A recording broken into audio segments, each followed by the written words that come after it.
चढ़ावा चोरी में शुरू हो गया बड़ा खेल। चंपत ने खुद को बताया बेकसूर, कर दिया बड़ा ऐलान। तो अयोध्या के वकीलों ने भी खोल दिया चंपत राय के खिलाफ मोर्चा, कर दी एफआईआर की मांग। अयोध्या में राम मंदिर में श्रद्धालुओं के चढ़ावे की कथित चोरी का मामला अब सिर्फ चोरी तक सीमित नहीं रह गया। इस केस में लगातार नए खुलासे हो रहे हैं। करोड़ों के दान में गड़बड़ी के आरोप हैं। 8 गिरफ्तारियां हो चुकी हैं। करीब 80 लाख रुपए की रिकवरी का दावा किया जा रहा है। और अब सवाल सीधे श्री राम जन्मभूमि तीर्थ क्षेत्र ट्रस्ट के पूर्व महासचिव चंपत राय तक पहुंच चुके हैं।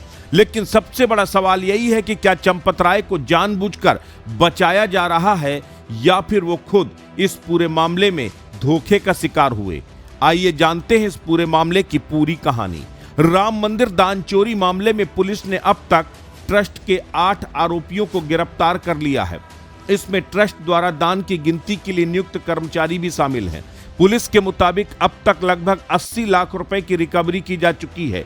जांच यही नहीं रुकी, एसआईटी अब 7 अलग अलग बैंकों में पैसों के लेन देन की जांच कर रही है। इतना ही नहीं, 2 बैंक कर्मचारियों की भूमिका भी जांच के घेरे में आ गई है। मुख्य आरोपी अविनाश शुक्ला, लौकुश मिश्रा, अनुकल्प मिश्रा और टिन्नू यादव समेत सभी 8 आरोपियों पर दान की रकम में हेराफेरी का आरोप है। सूत्रों के मुताबिक सबसे ज्यादा कैश अविनाश शुक्ला से बरामद हुआ। पुलिस ने जेल में जाकर उससे करीब 2 घंटे पूछताछ भी की।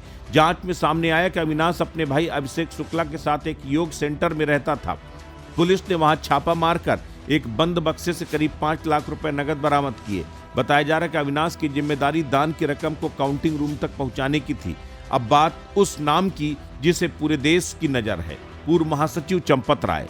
बुधवार को पुलिस ने उनसे करीब 2 घंटे तक बंद कमरे में पूछताछ की।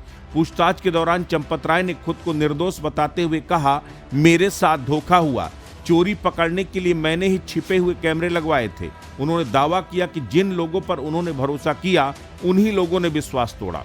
सूत्रों के मुताबिक ट्रस्ट को तब शक हुआ जब श्रद्धालुओं से मिले दान और बैंक में जमा हुई रकम में बार बार अंतर दिखाई देने लगा। इसके बाद दान गिनती वाले कमरे में कथित तौर पर गुप्त सर्विलांस कैमरे लगाए गए। बताया जा रहा कि इन्हीं कमरों में कुछ कर्मचारी दान की नकदी और गहने आधिकारिक गिनती से पहले निकालते हुए दिखाई दिए। इन्हीं फुटेज के आधार पर कई आरोपियों की पहचान हुई और गिरफ्तारी तक मामला पहुंचा। फिलहाल पुलिस चंपत राय को आरोपी नहीं बल्कि एक महत्वपूर्ण गवाह मान रही है। एफआईआर में उनका नाम और आरोपी के तौर पर शामिल नहीं है। लेकिन सवाल यहीं से शुरू होता है, जब करोड़ों रुपए के दान की सुरक्षा की जिम्मेदारी ट्रस्ट की थी, जब कर्मचारियों को नियुक्ति बिना पुलिस वेरिफिकेशन के हुई, जब लंबे समय तक दान में अंतर आता रहा, तो आखिर इसकी जवाबदेही किसकी बनती है। इसी बीच फैजाबाद बार एसोसिएशन से जुड़े वकीलों ने चंपत राय के खिलाफ एफआईआर दर्ज करने की मांग उठाई है। वकीलों का कहना है कि यदि इतनी बड़ी वित्तीय अनियमितता हुई है तो ट्रस्ट के शीर्ष पदों पर रहे लोगों की भूमिका की भी जांच होनी चाहिए। जांच में यह भी सामने आया कि आरोपियों ने कथित तौर पर व्हाट्सएप चैट डिलीट कर डिजिटल सबूत मिटाने की कोशिश की। एसआईटी अब बैंक खातों, मोबाइल डेटा और पूरी मनी ट्रेल की जांच कर रही है। 11 जुलाई को ट्रस्ट की बैठक भी प्रस्तावित है, जिसमें स्टाफ भर्ती, सुरक्षा व्यवस्था को लेकर नए और सख्त नियम बनाए जाने की संभावना है। राम मंदिर करोड़ों श्रद्धालुओं की आस्था का केंद्र है। ऐसे में दान की एक एक पाई का हिसाब पारदर्शी होना चाहिए।